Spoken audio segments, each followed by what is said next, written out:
All right, all right, all right. Welcome to the Way to a Great Marriage cast. Hey. Annabelle says hey. Yes. And so tonight, LaRonda has another song picked out for us. Song number 2. Okay, this is Mom's song number 2. It was written on March the 8th of 91. It's called Stop and Let Me Tell You What the Lord Has Done for Me. Stop and let me tell you what the Lord has done for me. First of all, He saved my soul, and He cleansed and made me whole. He opened my eyes that I might see. He will do the same for you. Stop and let me tell you what the Lord has done for me. He died for all mankind. He will give you peace of mind. He gave His life that we might live.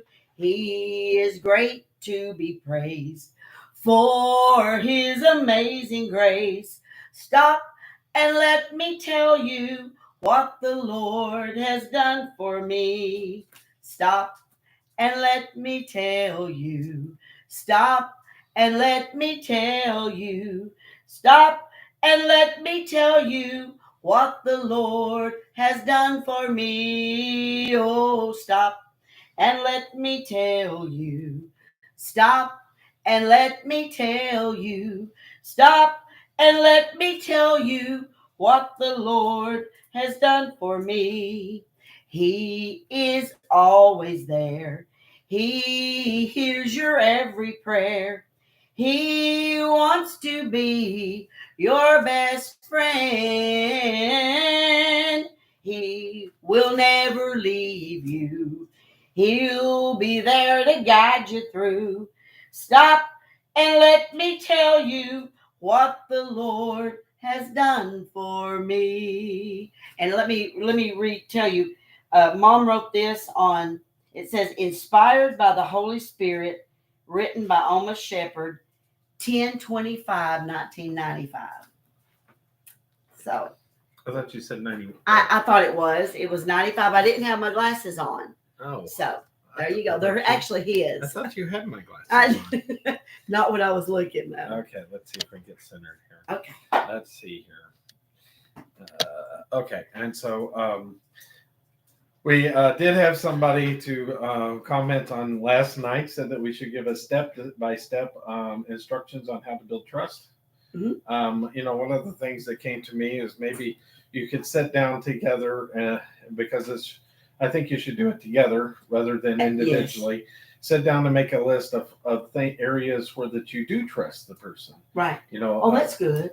Already, and you build upon what that you already have.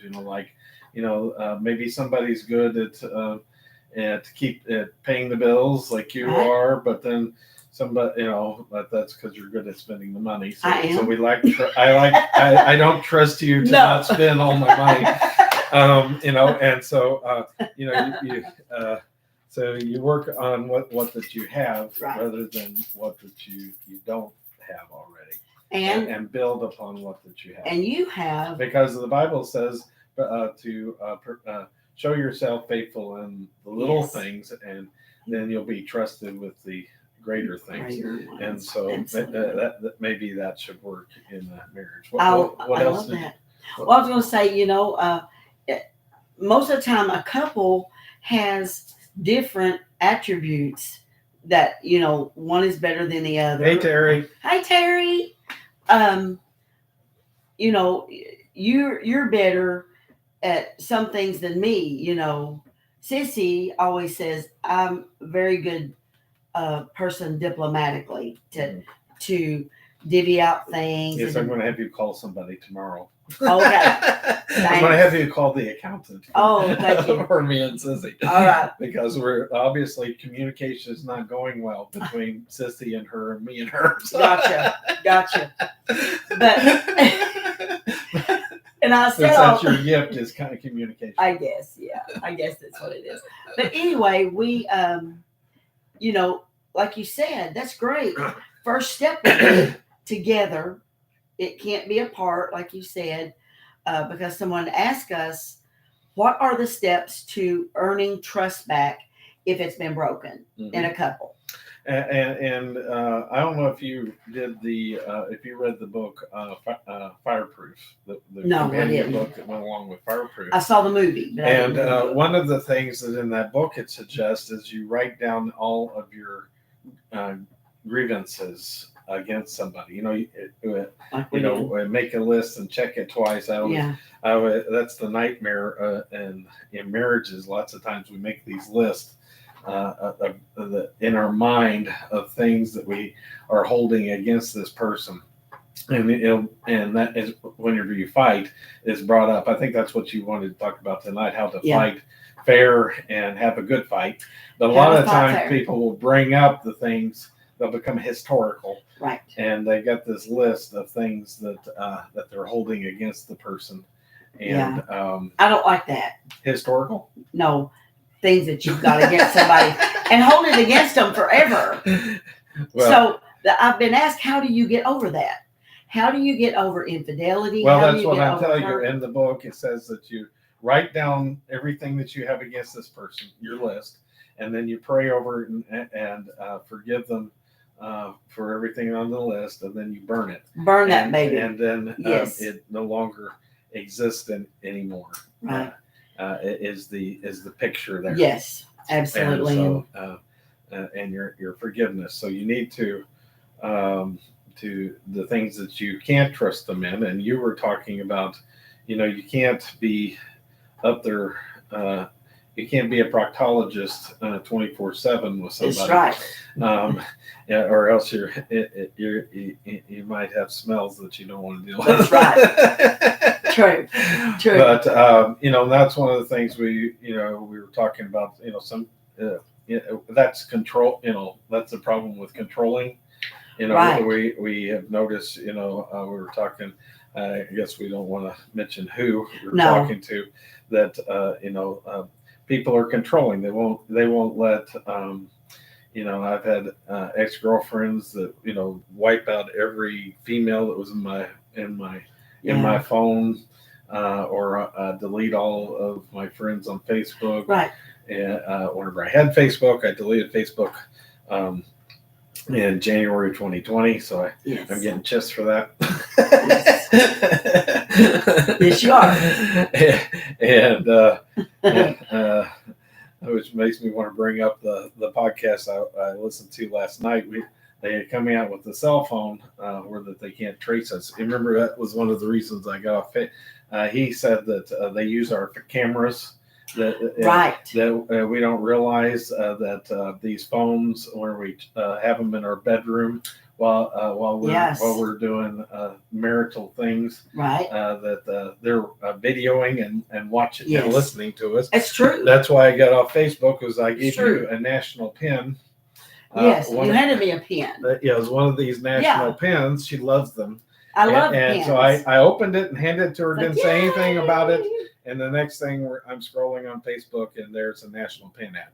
And it had. He did not mention it. They had to have used my camera, and that's what this guy said. Is they're using your camera and they're videoing you doing some things, your private, intimate things in your bedroom that you don't want anybody to know about. That's true. And he's got the phone for $989 that is that's comparable, that will keep them from being able to ever do that. He pointed out, and I noticed. You remember I was told you at 2:08 in the morning, our Wi-Fi, which is actually like its own cell phone, lags. It does every night. Yes. He said at about that time, or 3:00 in the morning, your cell phone they noticed will upload everything that's recorded all day long into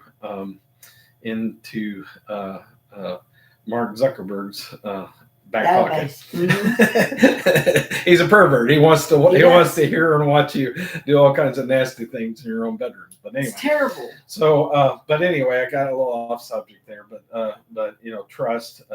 But it is things that are in the news today. Some of the things that I received emails about today is having friends that are couple friends. Right. I remember that was a sad thing with my dad. He had this philosophy that if you can't have friends that are couples because then they want to steal your mate. Right. And so he didn't allow my mom to have friends.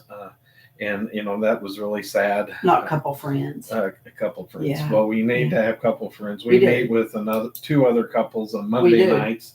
And Love them. it's Yeah. iron sharpening iron.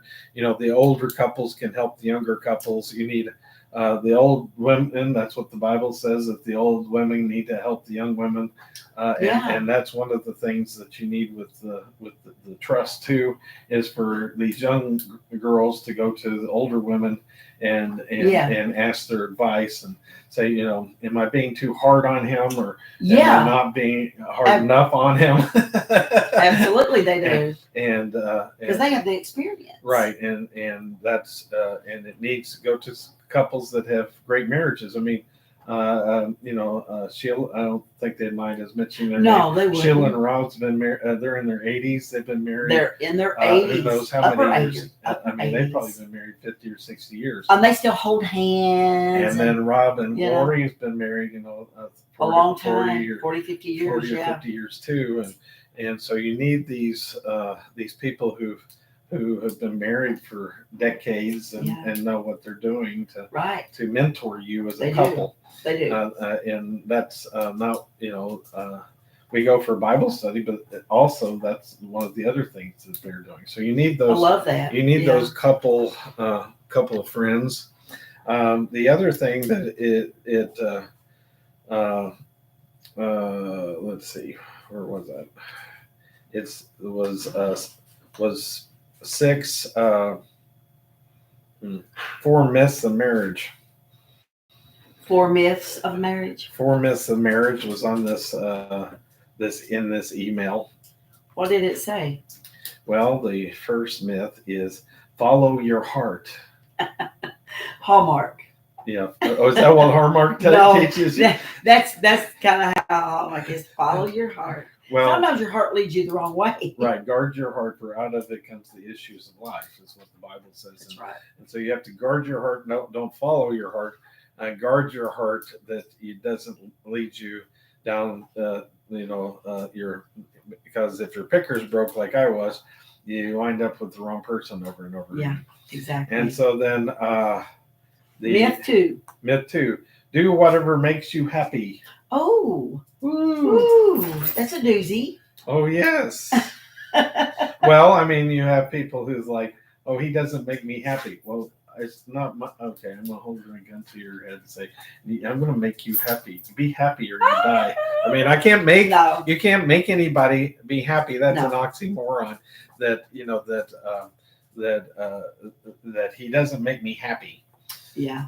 And so what does make do you whatever happy? Makes you happy. Well, that's basically hedonism, right? Do whatever makes you happy is hedonism. Yeah. And so that's it's not, can I get a testimony? It's not exactly always a happy place in the mirror. No, it's not. No, true. Your kids should always come first. Well, that goes against the Bible. Okay. It doesn't. The Bible doesn't say that. It says God, spouse, children, church, and work. That's how I see it. You forgot ministry in there. And ministry, yeah. Ministry, then church, yeah. That's Tony Evans that came up with it. No, I've read it in the Bible, that your husband, your spouse, but comes you're first. supposed to leave and cleave. Right, leave and forsaking cleave. all That's others before your spouse. But don't you is the vows that we took.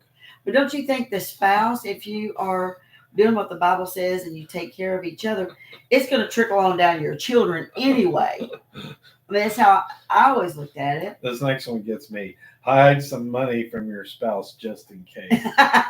Remember I love that in It's a Wonderful Life. I've been saving this money in case whenever I get a husband that I can. That's funny. And so she gives George her money. Her in case she gets a Just in husband case. money. But I do because probably in our relationship I'm the adult and you're the child when it comes to money. Yeah. And so I do have. I like to go shopping. You know that I have money hidden. I do. It's not like it's a big secret, No. but I put money away each Yeah. month so that we can fix the Yukon. Yay! That's what it's going for next. Yeah, I exactly. guess. Exactly. You never know. There's a reason that you have excess and in money is because God knows that you're going to need it in the Right. future. If you live with paycheck to paycheck, you're going to run into a brick You wall are. whenever that your Yukon breaks down And the we find- transmission goes out. My beautiful Yukon. We were driving down the road. Now it's a yard ornament. It's a yard ornament, but only just for a little while longer. We're getting ready to fix it because we Uh-oh. were We have a comment. okay. My happy place is my chickens. Yay! Her happy place is her chickens. Their chickens are so beautiful. It's my Annabelle, cousin. yeah, Annabelle and Katie are a happy Yeah. place too. Yeah, Yes, we are- love our Annabelle and they're, Katie. comfort. They dogs, are. and I'm sure that.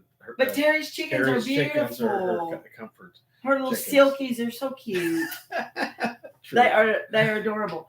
Okay, so Okay. now you wanted to talk about the what was this?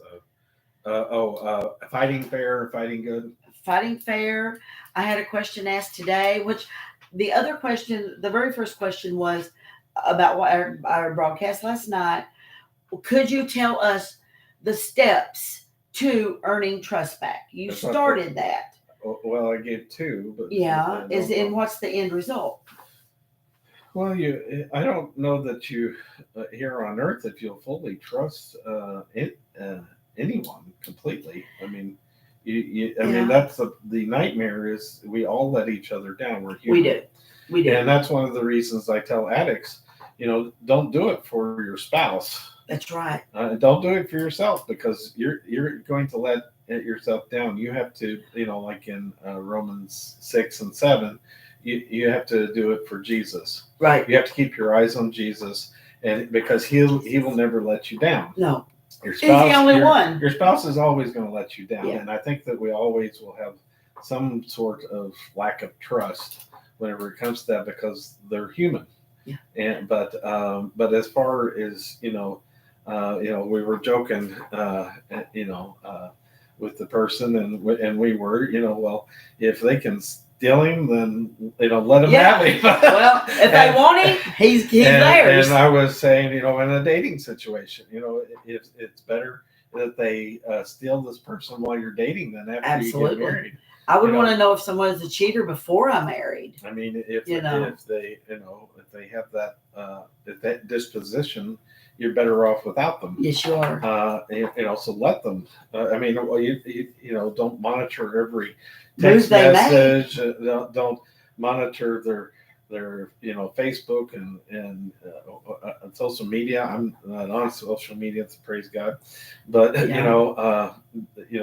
read their text messages, their Right. emails. I mean, you did that early on in our marriage. You read all my emails from the past, not From the past. Yeah. and it really It hurt me. It hurt you. Yeah. It kind of made a problem. You were like, "Why don't you treat me like I treated them?" But Yeah. but I probably treat you better. But you Yeah. didn't see that No. that I was doing that. You saw how I was treating them, Yeah. and That's been 4 years ago too. and so it's been a long time ago. that doesn't help. I mean, it's open. I mean, I shared with you my You did. my password, Everything. and I think that you that should be there, but don't go looking. Because you will find something that will hurt you if you go looking, for something. But Because you're looking for something. because you're looking for something, you will find it. But we were monitoring stuff. They're like, well, I don't trust him, so I'm going with him into Walmart and then if he looks, I know he's no. That Right. is a terrible life. Yeah, like I said, that I had to at one point realize that lust wasn't looking at somebody. It got to the point with one of my relationships that if a woman came within the visual Your side, circle. I was like, oh crap, I'm in trouble. Yeah, right. And that's I had crazy. to realize that it wasn't wrong to there was nothing wrong with looking at a woman saying, She's pretty. she's dressed inappropriately. Yeah. Oh, she's got. Yeah. I mean, I know if another woman is beautiful. And that person would get on, they would, hit me and say, "What? Stop looking at her." And I'd be like, "Well, you didn't say anything when I was looking at the man right before this person." I mean, He was handsome. I look at everybody. I'm a people You watcher. do. You are a And- people watcher. and- So am I. Yeah, we all are. We are. And we notice when people have beautiful hair. We do. It's whenever that we start looking. When we start thinking lust is the inappropriate is when we start thinking about what we could do And with them, entertaining. or objectifying the Yes. person as a sexual object rather than Right. a human being. And that's what Mark says from the pulpit all the time. He'll say, you can see someone and it will be a beautiful person. A man for, you girls, and then us men know if it's a woman's beautiful. But when you start entertaining thoughts of that person. Yeah, you can have thoughts. Yeah. The tempter is going to put thoughts in Sure. our mind. Those are not sins, and there's nothing wrong with having thoughts. It is acting upon those thoughts or allowing them And to, entertaining and them. to stay in your mind, and Right. dwelling on them. Right. So as far as to Not being able to diminish your thoughts, Right. is the key. You learn to Yeah. diminish your thoughts and to distract yourself. And I have a long list of distractors. we got another comment. Create boundaries. That's true. Well, you do have boundaries, and they need to be Yeah. healthy boundaries. Yes. The healthy boundaries that I have is, and I've had them all along. There's actually, I found later on, I developed these boundaries whenever I first became a pastor. But I later on learned that Celebrate Recovery has the 10 Commandments of Celebrate Recovery. That Right. you shall never be alone with somebody of the opposite Never. sex. Mm-mm. I was taught that if you're counseling as a pastor, somebody of the opposite sex, you leave the door cracked or Yeah. open so that Or have somebody else in the can room. see what's going Yeah. on. You do You it would- with your yeah. wife, but if you're not able to, somebody's in the building with you. You leave Open the door. You leave the door Yeah. ajar. Yeah, exactly. You don't give the opposite sex a ride. No. Never. Never. Those are healthy boundaries, They are. but controlling somebody to the point where that they can't even look at another woman or talk to another woman is too Very much. unhealthy. In a ministry, you're going to have to sometimes be the arms of Jesus Right. and embrace somebody when they're crying That's right. because they've just lost their loved one. And there's nothing sexual about it. No, And, not at all. I see Mark do it, so you're does going to Cecil. have to talk to people in the ministry all the time, but there's 10 of them. I can't remember all of them off the top of my head, but The boundaries. in emailing or texting somebody, you keep it short. Now I do try my best to with the ladies in CR. I let you communicate Right. I with do. ladies in CR where You do I the can then guys. communicate with the men. Yeah. But I can't. I could You could email or text them, but you have to watch. It needs to be professional. Right. And I ran into This is what's happening. right, This is what's happening. right. And so you're even with whenever I had the sober living home that was the women. I was very. I just whenever that they would say something personal, I just didn't reply back. Right. And I would ignore it. The adults are in the room and we walk away. Exactly. So Oh yeah, like Mike Pence. Everybody liked Mike Pence because he didn't go out to eat with somebody of the opposite sex. right. We don't take somebody out for lunch That's right. of the opposite sex for a business That's right. meeting or something like that. And these are all boundaries Right. that Tony's telling you. And so these are that's boundaries. 5 of them. I don't know what the other 5 are. Yeah. Well, those are all really good ones, and Yeah, we're we still. probably could Google the Ten Yeah. Commandments of Celebrate Recovery, But but going back to the before we go on to the fighting, going back to the trust thing, that's very important boundaries. If your spouse has been caught, in an adulterous affair, we'll say, right. that's a rough one for men or women both, but women have a really, really hard time in people that have come to me personally as Christian counselor. Well, I know. tried to get you to go into that last night, and Yeah. one of the things is people that we know that have done that. They stopped their deer hunting and That's right. and they stopped doing things Without their spouse. Yes. and started doing more things with their They spouse did. than they did before. Absolutely. This was going on. And one of the things that we do is we have Life 360. We do. When it first was put on me by somebody else, I was very upset about it because I didn't really know how to operate it. I felt like it was unfair, and they were too controlling and watching me. Watching every place you went. Of course, this person was, but it does keep you from straying from, because then if you go somewhere where you're not supposed to, then somebody's going to ask you about it. And that's not just my wife's on my 360. No. All of our children, our kids, my sister, my brother-in-law, my dad was on. He was. Dad loved to sit there and watch us on. He would watch us travel. Wherever we went, Dad was like, "Oh, I see you're in so and so."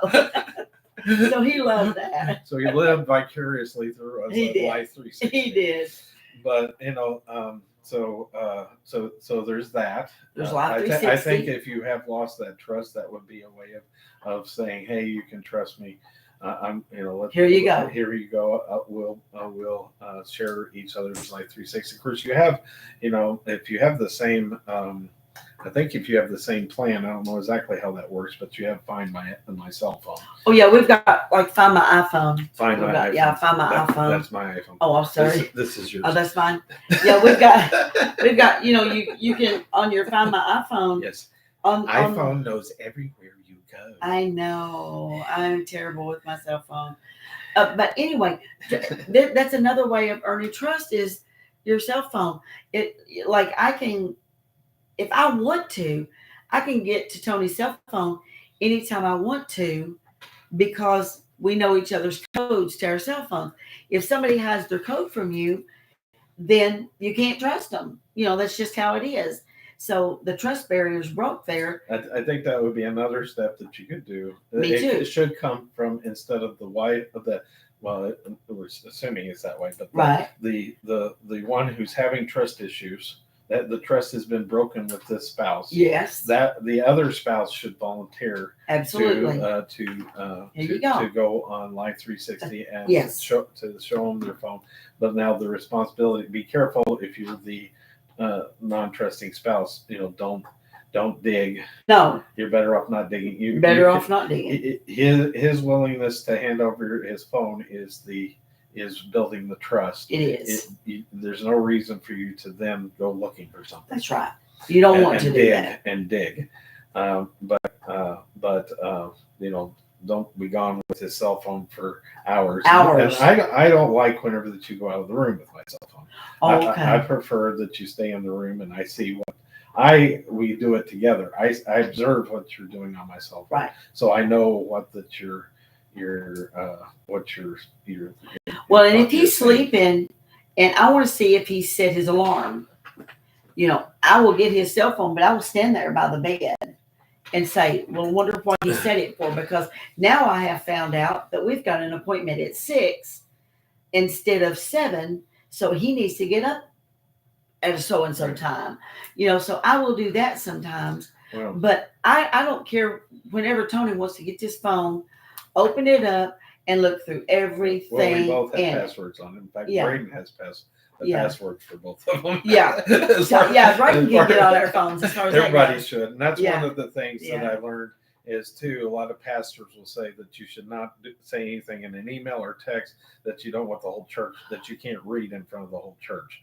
And so, the church could have your password. Your church could look at your phone. Your phone. You should Exactly. not have. It's about integrity. It really is. And so, the more open and honest you are, the quicker that trust is probably going to And come up. this right here causes more problems, a phone, of couples right now than anything else I know of. I know that most of them should take that's the reason they want to take a fast, even though that's not a proper fast. We just need to get off social media. That's true. I hate Facebook. I would not be on altogether. Facebook if it wasn't for things like this. But we spent a lot of time on preliminaries. The subject tonight was Fighting. You wanted to talk about a good and healthy fighting.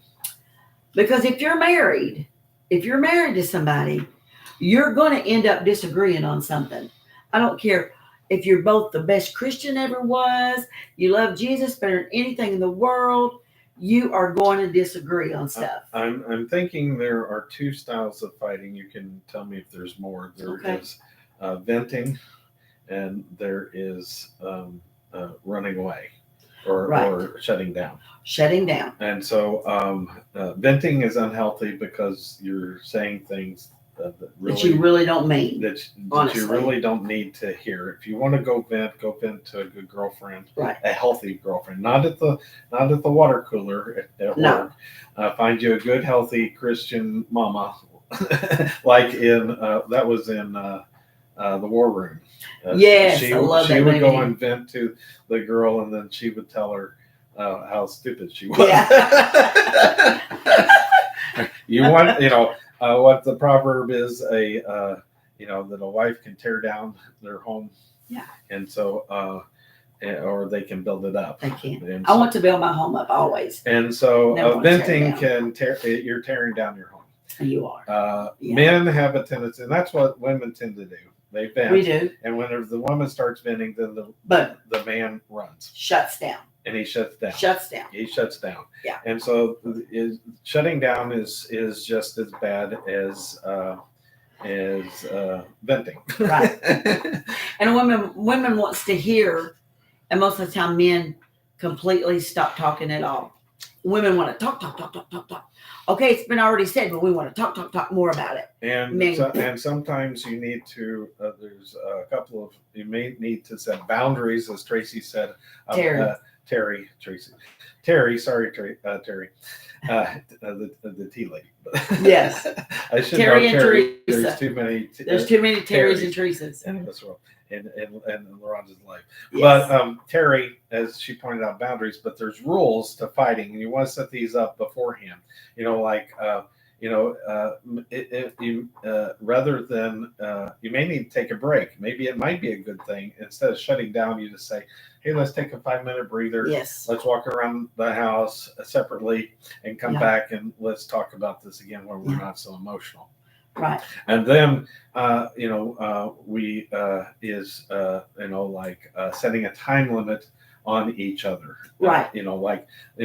Follow the small group guidelines, 3 to 5 minutes, sharing. You got 3 to 5 minutes, and set a timer, and then you can tell your side, and then the other person can then tell their side. But then a woman needs like 3 more minutes than a man. Because she's got more words in her.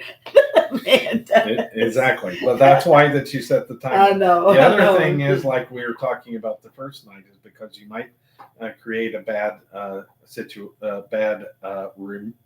PSTD in about certain areas in your home. Yes. That's a good one. You don't want the arguing to be in bed. In your bedroom. No. Never in your bedroom. Never in your bedroom. Because that's your sacred place for intimacy. Yeah. The other kind of intimacy, right. Not the verbal intimacy.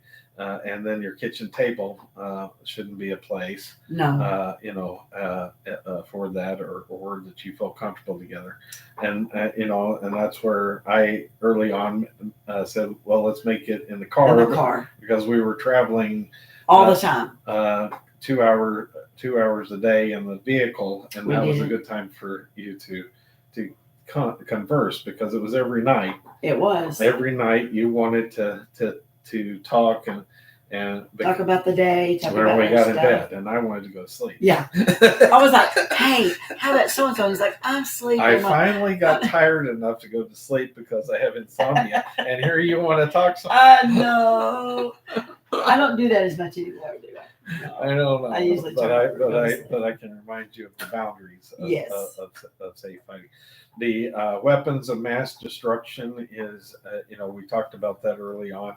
The And D word. there's no weapons of mass destruction. The D word never comes Never. into your home.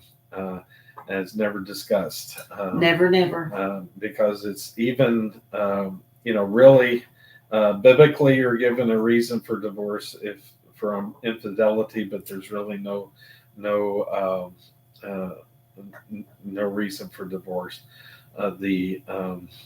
Even though it happens, It does. but Absolutely, it does. But God would want to see He reconciliation, would. and we talked about how that can be done, by saying that we can't live together until some matter of trust is regained, and that sort of thing.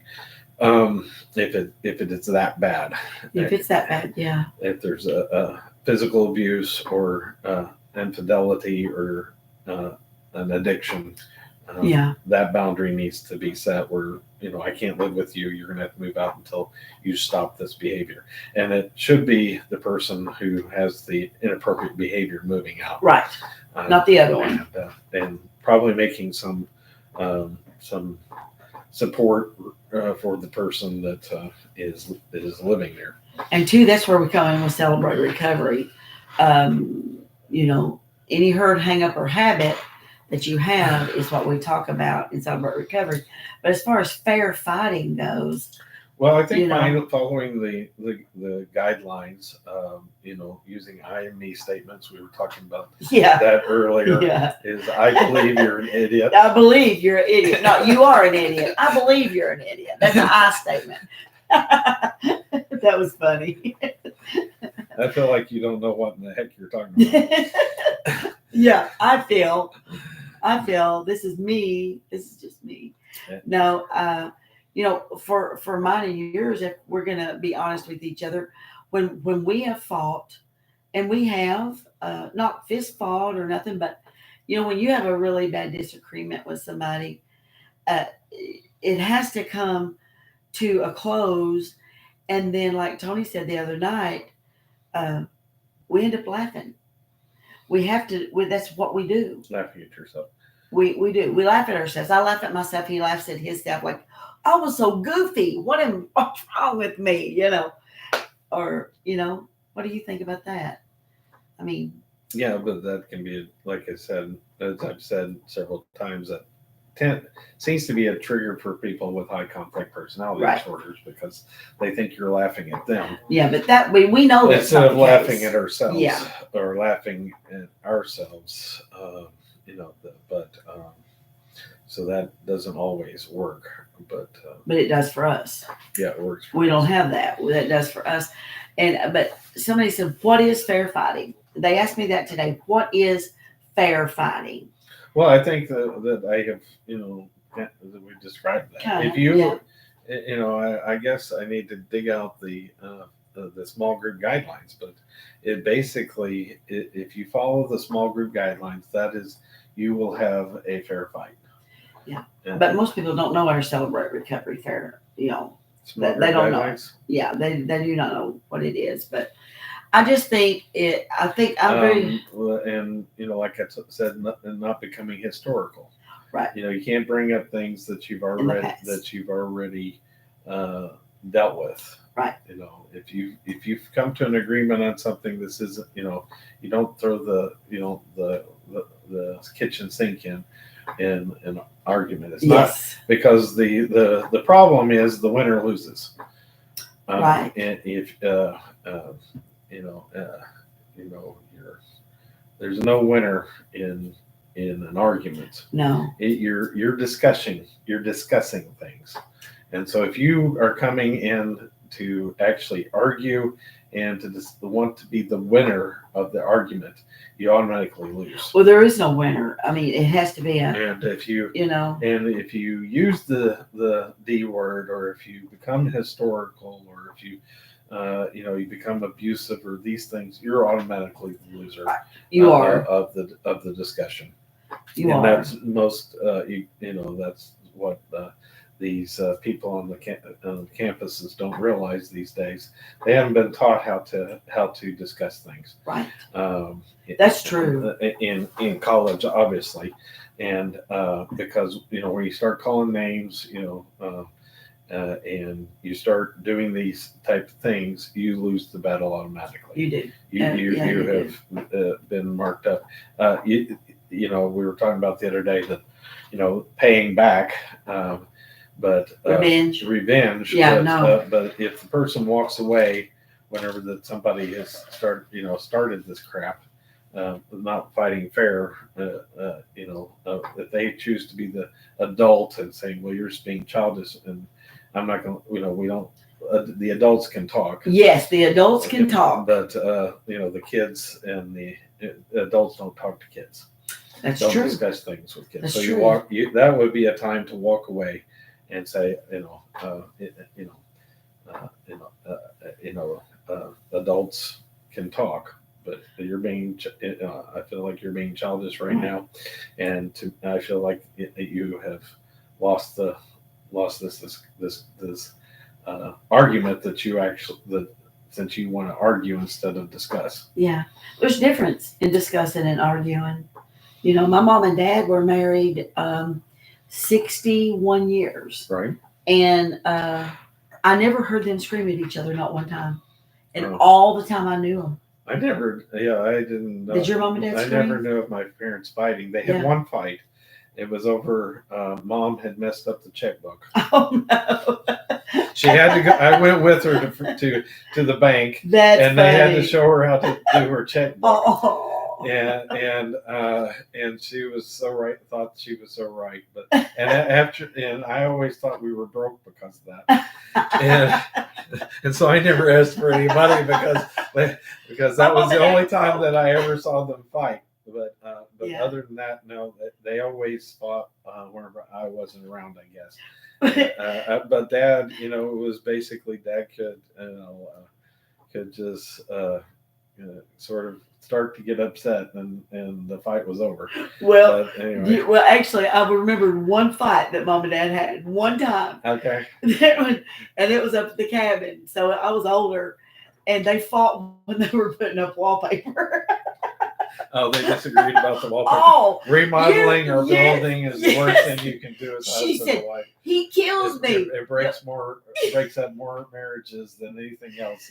Is remodeling or building a new house. It was a flowery, and she wanted the flowers to match up, and Dad was just putting it up. I guess that's been a lot of our arguments. Yeah, you remodeling this house. I'm like, you're throwing your money away. Exactly. You're doing it backwards. I wanted the pretty house.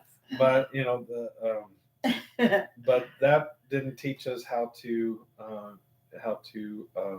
discuss things. No. That's why it's probably better for a family to sit down at the kitchen table and to discuss things openly with the kids. Yes. That way they can see that it is how to discuss things. They then learn how to discuss things. You don't scream or holler or rather than my dad just grunting and being or whatever. I don't know what he used to do.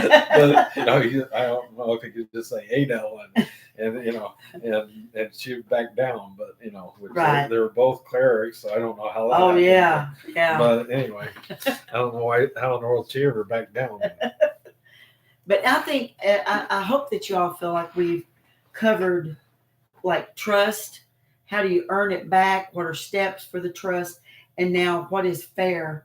How do you have a good and healthy fight or discussion? It's not a fight. It's a healthy discussion.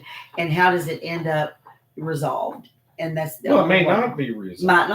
Might not ever be resolved. As far as that it's goes. Okay if it's not resolved. You can maintain your own opinions about something. We can disagree agreeably. You can disagree and I mean, if it's something important, then you probably would agree with me that the man makes the decision. I think so. But yes. But don't you girls get mad at me? That's true. But but you can still disagree with most things. There's not really anything that really has to be a decision has to be made about anyway. No. I say that, but I mean, I guess where your kid goes to school, or right. Well, that's different. Or something like that. I don't know what would have to make a decision, but in some decisions that I've made that were wrong, that you've got to learn to say, hey, you know what, baby, I was wrong about that. I made a bad mistake. that reminds me, I always say, I hate it. You're always right. You're always right. I can't stand it. But you. And it's not because I think I'm right. You later on then see I'm right. I know. And I'm like, I hate that you're I always can't right. stand it. But anyway, so I guess that probably is all I've got as far as that goes. But I hope that we've helped in some way. Well, one of the other things that just came to me okay. is if somebody's yelling, you whisper. Yes. And then they will stop yelling. It gets their attention. Works with kids too. I don't know if you can hear that. Yes. I can. Did you stop and listen? I always try to project whenever I'm on here so that we make sure that you can hear me. But so I don't know. He's really a soft talker. Hear whispers. Yeah. He's and really that was one of the problems I've had, in relationships, because lots of times, so that I'll be heard, the projection that I learned in being a preacher, it comes across as as scary sometimes on the home front. And so that it is hard, I'm sure, being married to a preacher or police officer or somebody who's in authority on the outside of the home, where that they have to be loud and authoritative. It's hard for them to transpose when they come home. It is. That continues on, but we try to be as real. I wanted this podcast, or whatever it's called, to the Way to a Great Marriage cast. No, I wanted it to be as real as we're in the office right now. One of these times, I would like us to be up in the living room in our recliners. You remodeled my office. It made me feel like I had to be in here, which the acoustics is great. It really but is. I did notice Tucker Carlson he's now doing it as a kitchen table. He's no longer in his studio. Oh. Yeah. He wants the same feel I did. Do you remember whenever I was out there? Yeah. I said I wanted you to feel like you just came sit down in my game room, and we were just discussing things. And I still love that. I mean, we want them to be comfortable and feel like you're in our home. Our home, when we started redoing this home before we cut off tonight, the Lord put in my spirit that this would be a house of refuge. And I feel like it has been for several people, a house of refuge. Yeah, and we both have a gift of hospitality. We do. Yeah, we love to have people over and cook for them, and we eventually like to see we have a heart for like rehab or for something like that. Just helping people out. That's just who we are. But in the future, we want you to feel welcome coming in to our home, even though is it called a podcast? Is that what this is called? Yeah, that's why it's called Cast Away. It's Cast Away Cast. It's what I call it, because Jesus is the way. He is. And this is a podcast, so it's a way cast. And the truth and the light. It's about the truth. It is. It really is. We're shining light on the truth. On the lies. Yes. About marriage. That's true.